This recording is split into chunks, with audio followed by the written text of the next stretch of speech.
I will be reading Haunted Florida Love Stories by Christopher Balzano. Today's story is The Ghost Protecting Safety Harbor. This is really the story of two men separated by hundreds of years and brought to the same site for different reasons. One is nameless, identified only by his job title and its importance to the people who surrounded him. The other is well known, sometimes more myth than man, and veiled in mystery. It is also the story of a place that meant something specific to each man involved and proves worthy of revisiting and protecting.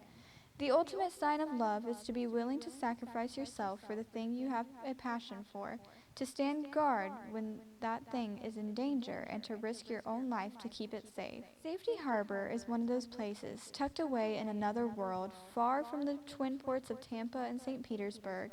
It's like stepping back in time when you've grown accustomed to city life. This is also the story of a monster, but not the kind that you usually hear about. It starts with a legend told by people in Florida about various parts of the state, whether it's the Florida Keys or Miami or a place like Tampa. There is a belief that some cities and towns across the state are protected from the storms that ravage others. When hurricanes hit and they have hit often, something protects these communities from harm, even going back to the old tribes of Florida. Logic might say that people merely settled where the storms were less known to hit, or that survivors tell the history of a place. However, anyone who has spent time staring at a spaghetti map before a major storm, hoping that their town gets spared, can tell you that there is an unpredictability that dominates the movement of this kind of weather. Depending on who you speak to, they are safe because those places are sacred and protected by spirits. Whether it was through prayer or sacrifice, the storms, which were thought to be living, breathing things by Native Americans, could be bargained with and knew to leave certain places alone. At Safety Harbor, it goes one step further. There, the legend says, a shaman was responsible for the protection of the people. It was the land of Tocabega, their capital if you believe the archaeologists who have discovered evidence that it existed for more than 1,000 years. The focus of the village, which was more like a city with more than 5,000 people, was the Temple Mound, where the shaman lived and would conduct rituals. Originally rectangular, it was the primary social spot as well, with the rest of the people set in smaller settlements and houses around it. In Safety Harbor, the Temple Mound was on the water, so the rest of the people lived on the other three sides. Like most of the tribes in Florida, the Tocabega were mound builders, so in addition to one being the main worship location, there would have been others, including burial mounds throughout. The shaman's primary responsibility was to keep the people safe, and given the strategic location of the village and the mound, he would have been able to spot invaders and other threats. He could also predict the weather from that height. The stability of the settlement was based on his ability to summon a great monster, also known as a spirit of the earth, to fight anything that might attack. Legend says the shaman would raise it, and the creature would fight a battle with the beasts from the sea and the spirit of the wind. Sometimes it would beat them back completely, and other times it would do enough damage to keep the destruction of the village to a minimum.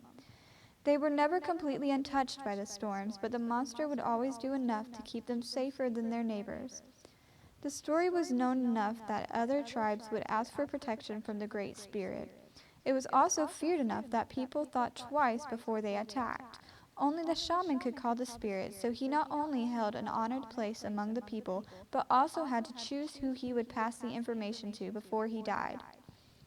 The stories also say the last shaman died before he could fully pass the skill to the next generation, and because of this, he must continue to protect the land he loved in death. Today, the Temple Mound is part of Philippe Park in Safety Harbor.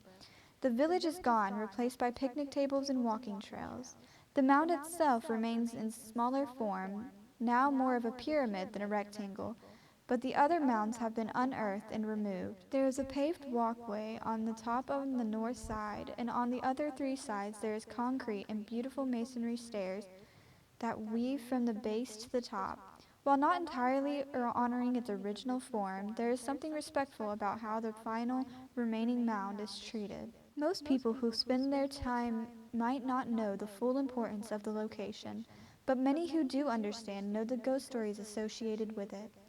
A shadowy figure is often seen climbing the mound from the west side at dusk. Most believe he is the last shaman making his way to the top to replay his old ceremonies and perform his old duties. There's a different feel to that side of the mound, an electricity and an odd atmosphere that people report when they spend time in the park. He is seen at all times of the year, most often during the 3 days surrounding the full moon, and is said to predict coming storms when he climbs to summon the spirit to protect his beloved land. This is why the town is known as Safety Harbor, and why Tampa has a reputation of being one of those hurricane safe zones. There might be more than just the shaman who returns to worship at the mound. People have seen other figures on the west side during twilight. Some have reported full apparitions, while others have seen lights crossing the field and rising up the hill. Others talk of an odd disturbance in the air, like seeing heat rising off pavement in the forms of a man in the same location. These might be the spirits who were disturbed when the burial mounds were destroyed. According to recreations of the Tocobaga villages, these fields were where burial mounds would have been located. The spirits might also be traveling to worship, the followers of the shaman still respecting the man who protected them and their families. When people can actually see them, these spirits are always referred to as being Native Americans in features and clothing, except for one of them. There is another ghost who continues to return to the place he stood to protect his family. Why he still walks the grounds of his old home is the subject of debate among the people of the town. Depending on what history you want to believe, Count Odette Philippe is either a founding father or a slave-owning con man. Chances are, like most figures in history, he's both, but they say his ghost is a little more straightforward. He is seen in different parts of the park, mainly near the Temple Mound, and people think it is him because of his love for the land and the fact he is the only spirit who doesn't look like a Tocobaga. He is mainly seen on the paved path that leads to the mound and is captured as only quick glimpses or a solid figure who fades quickly when noticed. There is something that keeps him in that place, and the clue might be in his long history with the area. Born in Lyon, France in 1787, Philippe came to America via the Charleston, South Carolina in 1822, on the heels of some potentially sketchy business dealing in his home country. Claiming to be a doctor, he made his way to Key West in 1836 and was able to amass a small fortune. This has led to speculation that he became deeply involved in the slave trade there and benefited from illegal dealings with the Cubans and the Spanish. When the United States government was looking to develop more land on the Gulf for protection after the Seminole Wars, he accepted 165 acres and quickly went forward, developing a plantation. He created a homestead, legend says, near the Temple Mound and began working the land, perhaps with his own slaves, tearing through the land and destroying the other mounds as he went.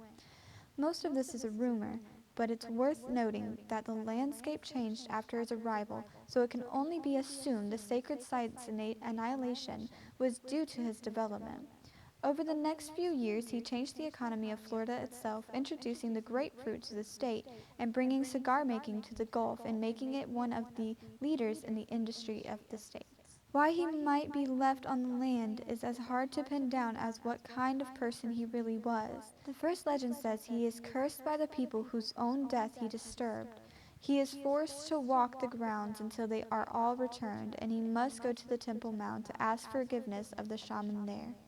The other has to do with his connection to the Great Spirit that once saved his life. During a hurricane in 1848, his plantation and homestead was miraculously saved after he went to the mound to seek shelter. Damage was done to most of the buildings in the area, but the violent storm stayed mostly clear of Helena, the name he had given his land. While some believe it was just the beast doing his job or even the work of the shaman, some say Philippe had heard the old stories and made some kind of deal. His continued presence on the land is part of that deal. It may even be some karma from the universe that keeps him at Helena. Like the many bodies he might have displaced in his time there, no one is quite sure where he is buried. While there is a clear marker for him, people believe the original headstone was destroyed and his body lost. This is an odd and unconfirmed aspect of the story, though. There are several pictures of schoolchildren visiting the grave during ceremonies and school field trips, so to say they did not know where the body was doesn't fit with the historical evidence. These trips were only a few years ago, not generations ago, so it seems a bit like part of the mound legend finding its way into his history. That said, the path where his ghost is seen begins directly across the street from his marker and connects to the base of the mound. When looking at the unexplained, no culture's folklore should be overlooked, so there is another weird spiritual connection to the land at Philippe Park. There is an unusual number of trees that have the appearance of traditional fairy trees. According to descriptions as old as the Tuckerbega legend, but originating in Europe, these can be identified by their holes and hollow sections, which are often explained away by disease or animals. These are said to be planted or built by the fairies themselves or transformed for their use and act as gateways between worlds for spirits and other supernatural creatures to travel through. While the Temple Mound used to be surrounded by smaller mounds and houses, these trees now form almost a semicircle around it.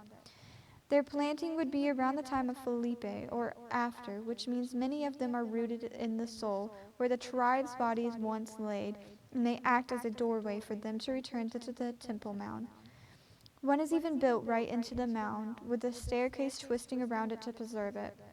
Home is the place where you are supposed to feel safe. It's where we go when everything else is unsure or unstable to find our center and connect with those we love. If life is a storm, home is the umbrella, the safe harbor to breathe and relax before taking on the world again. Ghosts are supposed to do the opposite for us. They disturb the peace and make us feel unsafe and unwelcome. That's not the way the story goes in Safety Harbor. There the ghosts are looking after you like you're one of the family and making sure you're tucked in safe before the storm hits. Thanks for watching. If you enjoyed this video, make sure to look out for more from Swanee River Regional Library in the future.